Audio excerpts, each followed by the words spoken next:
UP triple S C TET 2026 एक ऐसा exams है जिसको लगभग सभी लोगों को देना चाहिए जो कॉम्पिटिटिव एग्जाम्स की तैयारी कर रहे हैं। रीजन बस इतना है कि हर एक एग्जाम में ग्रुप सी की वैकेंसी सबसे ज़्यादा आती है।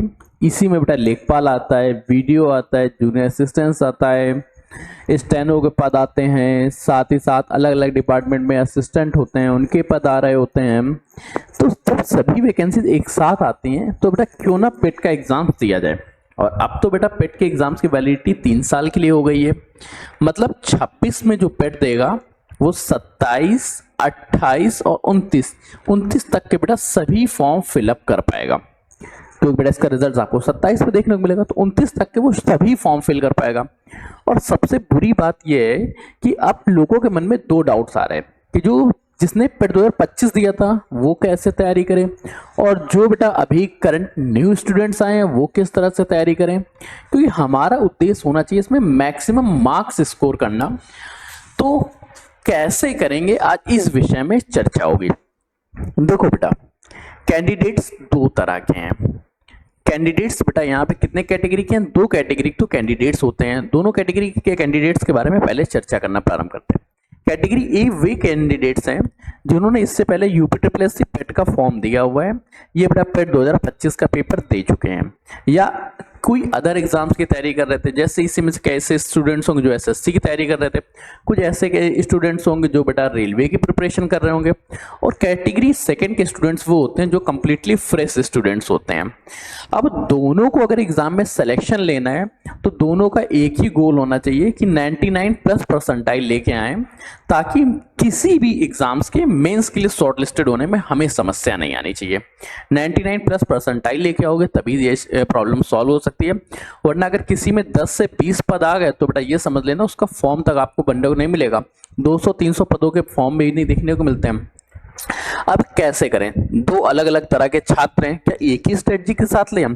पहले बेटा इसके एक बार सिलेबस देखो। देखो जैसे सिंधु घाटी सभ्यता देखेंगे तो भारतीय इतिहास में बहुत इन्होंने डिटेलिंग कर दी। सिंधु घाटी सभ्यता, वैदिक काल, बौद्ध धर्म, जैन धर्म से रिलेटेड क्वेश्चंस हैं।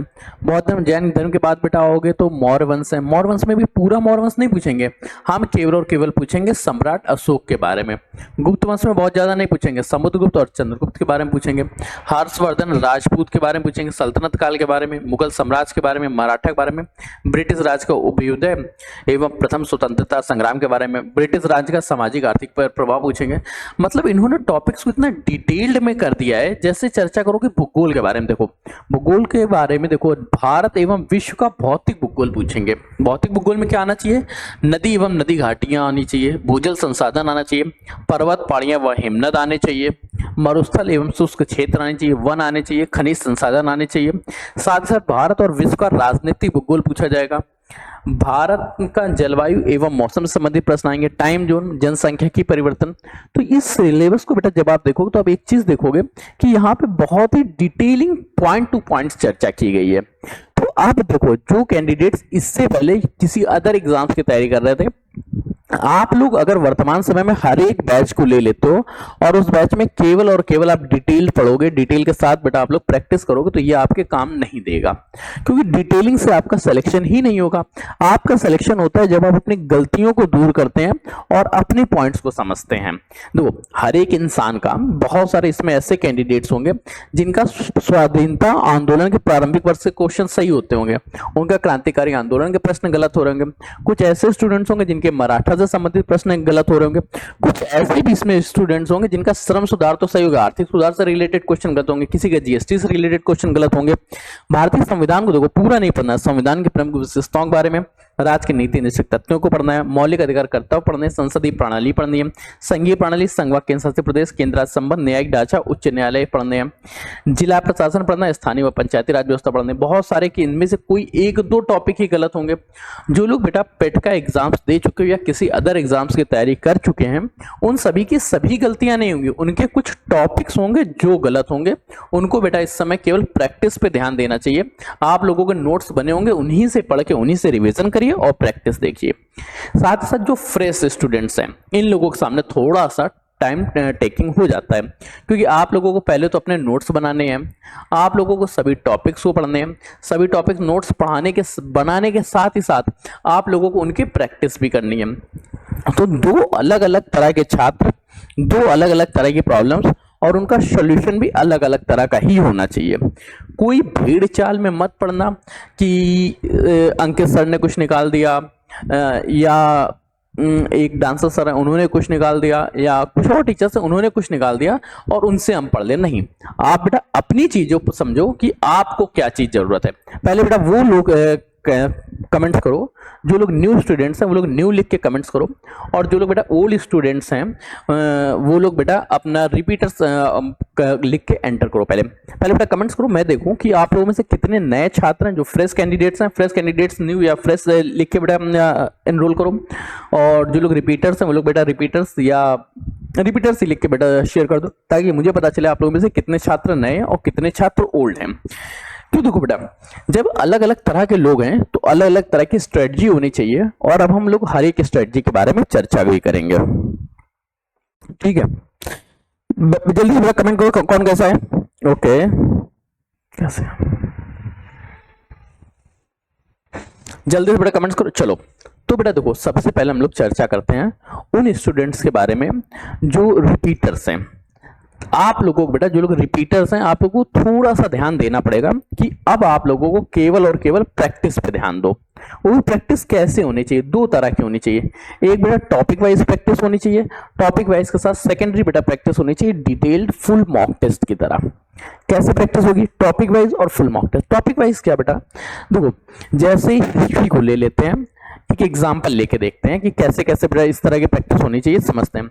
जैसे हिस्ट्री में बेटा भारतीय इतिहास में सिंधु घाटी सभ्यता के लगभग बेटा 150 क्वेश्चन ऐसे हैं जो हर एक एग्जाम में पूछे गए। ये 150 क्वेश्चन कैसे शॉर्टलिस्टेड होंगे, सन 2000 से लेके सन 2026 तक जितने भी एग्जाम्स हुए यूपी में, उन सभी क्वेश्चंस को शॉर्टलिस्टेड किया गया और उन सभी शॉर्टलिस्टेड क्वेश्चन को एक साथ ले आया गया। अब आपको करना क्या है, केवल इन्हीं क्वेश्चंस की प्रैक्टिस करनी है और इन्हीं क्वेश्चन के एमसीक्यूज देने हैं। अब इससे क्या होगा, सिंधु घाटी सभ्यता आज तक एग्जाम में कहीं पर कितना भी पूछा गया वो आपका एक साथ कवर हो जाएगा। कोई ऐसा सिंगल क्वेश्चन नहीं होगा जो आपकी नजर से बाहर जाए। 26 साल के हर एक क्वेश्चन को एक जगह करके रख दिया गया, और वही एक जगह की बेटा चाहे पीडीएफ की तरह पढ़ लो, चाहे इसको बेटा एज एमसीक्यूज पढ़ लो, चाहे बेटा आप लोग इसके बारे में प्रैक्टिस सेशन देख लो। अगर आपका सिंधु घाटी क्वेश्चन से रिलेटेड टॉपिक गलत हुए हैं, क्वेश्चंस गलत हुए हैं, तब जाके आपको इसकी एक बार थ्योरी पढ़ लेनी चाहिए। जो बेटा रिपीटर्स स्टूडेंट्स हैं उनके पास क्या है, उनके पास थ्योरी खुद की लिखी हुई होगी, तो आप लोग अपने ही नोट्स पढ़िएगा। अगर आपको अपने नोट्स नहीं पसंद आते हैं तो बेटा द एग्जाम्स बडी में मैं आप लोगों को नोट्स प्रोवाइड करा दूंगा, इस बात की मैं गारंटी लेता हूं। लेकिन नोट्स बेटा आप लोगों को 10 तारीख के बाद मिलेंगे, सेशन आज से मिलना स्टार्ट हो जाएगा। मतलब जैसे बेटा संविधान की विशेषताएं, आपका टॉपिक गलत हो रहा तो संविधान की विशेषताओं के लगभग 90 क्वेश्चंस हैं जो आज तक हर एक एग्जाम में पूछे गए। मतलब हम लोगों ने क्या मेहनत की कि 2000 से लेकर 2026 तक के जितने भी क्वेश्चंस हुए, कहीं पर भी हुए, उनमें जो भी क्वेश्चंस हुए सभी को शॉर्टलिस्ट करके रख दिया गया, और ये अब आपको कराया जाएगा। ये सेशन बेटा आज आपको सिंधु घाटी सभ्यता से स्टार्ट होगा और सेशन कंप्लीट स्टार्ट होंगे। तो इस तरह की चीजें बेटा आप कर सकते हैं। मतलब आप लोगों को, जो लोग बेटा रिपीटर्स स्टूडेंट्स हैं, आपको क्या करना है, पहले तो टॉपिक वाइज पढ़ना है। टॉपिक वाइज पढ़ने के बाद फुल मॉक टेस्ट देना है। अभी एक काम करो, हफ्ते में बेटा 7 दिन होते हैं, 7 दिनों में केवल 2 टेस्ट दो। पहला टेस्ट मान लेते हैं कि आपने सोमवार को दिया, फिर बेटा 2 दिन का गैप ले लो, ट्यूसडे और वेडनेसडे का, फिर बेटा आप गुरुवार या थर्सडे को सेकंड टेस्ट दे दो, फिर बेटा फ्राइडे और सैटरडे गैप ले लो, संडे को बेटा कर दो सुपर रिविजन्स। सोमवार के दिन जो आप फुल मॉक टेस्ट दोगे, ये फुल मॉक टेस्ट देने के बाद आप लोगों को इसमें जितने भी मार्क्स आए, किसी के 50 आएंगे, किसी के 40 आएंगे, किसी के 70 आएंगे, किसी के 80 आएंगे, किसी के 20 मार्क्स भी आएंगे। अब आपके जो जो टॉपिक्स गलत हुए हैं वो सभी टॉपिक्स को नेक्स्ट 2 दिनों में बेटा रिवीजन कर लो। मतलब ट्यूसडे वेडनेसडे में आपको उन टॉपिक्स को पढ़ना है जो आपकी गलत हुए थे, फिर बेटा गुरुवार को आपको दूसरा फुल मॉक टेस्ट देना है। अब इस फुल मॉक टेस्ट दोगे तो 50 से कुछ मार्क्स तो बढ़ेंगे ना, क्योंकि जो गलतियां हुई थी सभी गलतियों को आपने रिपीट कर लिया, सभी गलतियों का आपने रिविजन कर लिया, तो जो भी आपके फुल मार्क्स बढ़ेंगे करेंगे इनमें बेटा 50 से 55 हो जाएगा, 40 से 45 हो जाएगा, 70 से 75 हो जाएगा, 20 का 25 नंबर हो जाएगा। फिर 2 दिन बेटा जो गलतियां हुई थी उन गलतियों को पढ़ो, उन गलतियों को समझो, और संडे को बेटा सुपर टेस्ट दे दो। संडे को क्या करना है, सुपर रिविजन्स करना है, जितनी गलतियां हुई थी सारी गलतियों को रिविजन्स कर लो। ऐसा बेटा उन कैंडिडेट्स को करना है जो रिपीटर्स हैं, ये फ्रेश कैंडिडेट्स के लिए नहीं है, जो बेटा रिपीटर्स हैं। आप लोग बेटा फ्रेश वाली इस बात को समझ रहे होंगे कि कैसी गहराई है। सोमवार को फुल टेस्ट दिया, जो गलतियां हुई उनको 2 दिन पढ़ा, अगले दिन फिर फुल टेस्ट दिया, फिर गलतियां पढ़ा, फिर फुल टेस्ट दिया। और इसके साथ ही साथ पैरेलल में आप लोगों को क्या करना है, टॉपिक वाइज टेस्ट पेपर लगाते रहना है और टॉपिक वाइज प्रैक्टिस करते रहना है, ताकि बेटा हो सकता है कि यहाँ पे सिंधु घाटी सभ्यता के एक ही क्वेश्चन हो, लेकिन जब टॉपिक वाइज पढ़ेंगे तो सिंधु घाटी सभ्यता के 150 प्रश्न मिल जाएंगे, तो वो आपकी तैयारी करा देंगे। इस तरह से आप कंप्लीट स्ट्रेटजी वाइज तैयारी कर सकते हैं। ठीक, अब ये है उन कैंडिडेट्स के लिए जो रिपीटर्स हैं, क्योंकि आपके नोट्स बने हुए हैं। फिर भी अगर आपको नोट्स की समस्या आती है तो द एग्जाम्स बडी में मैं आपको अपने नोट्स प्रोवाइड करा दूंगा और यहां से आप अपनी तैयारी कर सकते हैं। जो बेटा रिपीटर्स हैं या वो स्टूडेंट्स जिन्होंने किसी भी एग्जाम्स की तैयारी की है, उनको ऐसा लग रहा है कि उनके नोट्स बने हुए हैं और टॉपिक्स पढ़ा हुआ है, वो इस स्ट्रेटजी को फॉलो अप करेंगे। अब बेटा चर्चा करते हैं उन कैंडिडेट्स के बारे में जो एकदम फ्रेश स्टूडेंट्स हैं। फ्रेश स्टूडेंट मतलब अभी इन्होंने कक्षा 12 किया हुआ है या अभी ग्रेजुएशन ही किया हुआ है और अभी तक किसी एग्जाम्स की तैयारी नहीं की थी। आप लोगों को बेटा थोड़ी सी मेहनत ज्यादा करनी पड़ेगी। आप लोगों को पहले डिटेल टॉपिक्स पढ़ना पड़ेगा, टॉपिक्स की समझ लाना होगा, और जैसे टॉपिक्स समझ आए उसी के एमसीक्यूज तुरंत उसी के साथ लगाने पड़ेंगे। जैसे एग्जांपल, आज बेटा आप लोगों ने डिटेल सेशन में सिंधु घाटी सभ्यता पढ़ा, तुरंत सिंधु घाटी सभ्यता के 150 टेस्ट पेपर आप लोगों को 150 क्वेश्चंस लगाने हैं। फिर जाके आपको सेकंड टॉपिक पढ़ना है वैदिक सभ्यता। वैदिक सभ्यता के 90 से 200 क्वेश्चन होंगे, इनको बेटा आपको लगाने हैं। फिर आपने लोगों ने बेटा तीसरा टॉपिक पढ़ा जैसे संविधान की विशेषताएं। संविधान की विशेषता के 90 क्वेश्चन तुरंत लगाने हैं। मतलब पहले आप डिटेल्ड पढ़िए, डिटेल पढ़ते ही आप लोग एमसीक्यूज लगाइए। आप लोगों को अभी वीकली टेस्ट नहीं देना है, आप लोगों को वीकली टेस्ट 60 दिन बाद देना है। और ये 60 दिनों बाद आप लोग बेटा कब स्टार्ट करेंगे, जैसे 60 दिन पूरे हो जाएंगे आप लोगों को बेटा वीकली टेस्ट का सेशन बनाया जाएगा और ये रहेगा एरर सॉल्यूशन मेथड पे। थोड़ी सी मेहनत आपको ज्यादा करनी पड़ेगी, 2 दिन मेहनत हम भी आपके साथ करके रहेंगे और ये जाके आप रिवीजन करेंगे। ये जो इनको स्ट्रेटजी बताई थी, सोमवार 2 दिन रिवीजन, गुरुवार 2 दिन रिवीजन, ये बेटा आपको 2 दिन की जगह 1 दिन होगा। सोमवार को आप टेस्ट देंगे, गलतियां होंगी, गलतियों को समझेंगे, ट्यूसडे को गलतियों को रिविजन्स करेंगे, फिर बेटा वेडनेसडे को आप दूसरा टेस्ट दोगे। फिर इस तरह से आप करेंगे हफ्ते के 3 टेस्ट। ये आप लोगों के 60 दिन बाद होंगे। 60 दिन तक केवल इसी चीज को समझना है। अच्छा, आप बेटा ये चीज तो मैंने बता दी कैसे है, किस तरह से, तो देखो इन चीजों को मैं आपको प्रोवाइड कराना चाहता हूँ।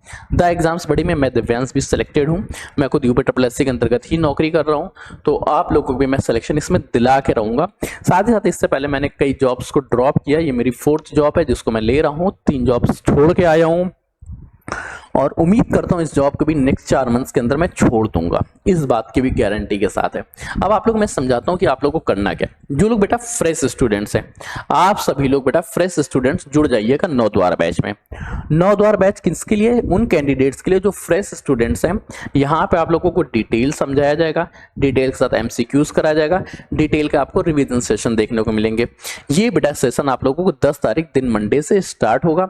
अभी बेटा इसमें एनरोलमेंट की फीस थोड़ी सी हाई है, लेकिन अगर आप स्टार्टिंग के 100 कैंडिडेट्स में एनरोल होते हैं 249 में आप एनरोल हो सकते हैं। और ये जो बेटा प्रैक्टिस सेशन है ये रिपीटर्स के लिए, जो लोग रिपीटर्स हैं जिनको केवल रिविजन्स करना है। रिविजन्स में देखो ये रिवीजन की क्लास YouTube पे भी चलेगी। एप्लीकेशंस का फायदा ये रहेगा, YouTube पे देखो ऐड मिलेंगे, ऐड से आप मुक्ति पा जाएंगे। साथ ही साथ आप लोगों को टेस्ट पेपर की तरह मिलेगा। पहले आप टेस्ट पेपर दो, टेस्ट पेपर देने के बाद आप उसको PDF भी देख सकते हो, PDF से मानो रिवीजन कर लो, मानो बेटा वीडियो लेक्चर देखो। कोशिश करना PDF और टेस्ट, पहले टेस्ट पेपर, तो जैसे सिंधु घाटी सभ्यता के 150 क्वेश्चन है तो 150 क्वेश्चन का पहले टेस्ट पेपर दे दो, उसके बाद बेटा उसकी PDF से रिवीजन कर लो। अगर PDF में कोई पॉइंट्स नहीं समझ में आता तब जाके आप वीडियो देखिएगा। साथ ही साथ इसी टेस्ट पेपर में आप लोगों को सभी के नोट्स एक साथ देखने को मिल जाएंगे। इस बैच की बेटा फीस केवल 249 रुपीज होगी। जो लोग बेटा 9 द्वार बैच में जुड़े हुए हैं, आप लोगों को बेटा इस बैच को फ्री में एनरोलमेंट देखने को मिल जाएगा। 9 द्वार बैच की कितनी है, 499 इसके साथ आप लोगों को प्रैक्टिस सेशन का एनरोलमेंट देखने को मिल जाएगा। और जो लोग बेटा प्रैक्टिस सेट्स में, आप लोगों को केवल प्रैक्टिस सेट्स ही मिलेंगे, क्योंकि यहाँ केवल प्रैक्टिस और रिवीजन। साथ ही साथ इन दोनों बैच को लेने पे अगर आप अभी एनरोल करते हैं तो आप लोगों को बेटा 13 मॉक टेस्ट कंप्लीटली फ्री मिलेंगे, जो कि UPSSC में सिलेक्शन के लिए इंपॉर्टेंट होंगे। लेकिन ये 13 मॉक टेस्ट आप लोगों को आज से 20 दिन बाद स्टार्ट होंगे, क्योंकि अभी इस मॉक टेस्ट को हम लोग बना रहे हैं। हम लोग कोई इस तरह से काम नहीं कर सकते कि हम लोगों ने एक दिन में जादू की छप्पी दे दी। हम लोग धीरे धीरे एक एक प्रोसेस को लेके आ रहे हैं। अच्छा, दोनों बैच को ज्वाइन कैसे करना है तो उसका भी मैं तरीका आप लोगों को बता देता हूँ। आप लोगों को एप्लीकेशन डाउनलोड करना है द एग्जाम्स बडी, इसमें जाना है पेड कोर्सेज में। पेड कोर्सेज के अंदर दोनों बैच आपको मिल जाएंगे। चाहे आप फ्रेश स्टूडेंट्स हो तो फ्रेश बैच ले लीजिएगा, अगर आप रिपीटर्स स्टूडेंट्स हो तो आप रिपीटर्स बैच ले लीजिएगा। दोनों में से किसी एक बैच के साथ तैयारी जरूर बेटा शुरू कर देना, क्योंकि बेटा अगर आप अभी भी तैयारी नहीं करोगे तो ये ध्यान रखना, पेट के एग्जाम में मैक्सिमम मार्क्स लाने वालों को मेंस देने को मौका मिलता है, वरना आप मेंस के लिए शॉर्टलिस्टेड ही नहीं होंगे। एप्लीकेशन डाउनलोड करना है, यहाँ पे आपको पोस्टर मिल जाएगा। पोस्टर्स नहीं मिला तो पेड कोर्सेज में जाइए, पेड क्लास में आपको सारे सेशन मिल जाएंगे। कोई समस्या आती है तो मैं आपको नंबर दे रहा हूँ 9889057003। इस नंबर पे आप व्हाट्सअप कर लेना या कॉल कर लेना। मिलते हैं नए सेशन में नई जानकारी के साथ, तब तक के लिए कीप स्टडी, कीप स्माइलिंग, पढ़ते रहिए, मुस्कुराते रहिए। जानकारी अगर अच्छी लगी हो तो दोस्तों को शेयर कर देना और कमेंट करके जरूर बताना। तब तक के लिए धन्यवाद दोस्तों।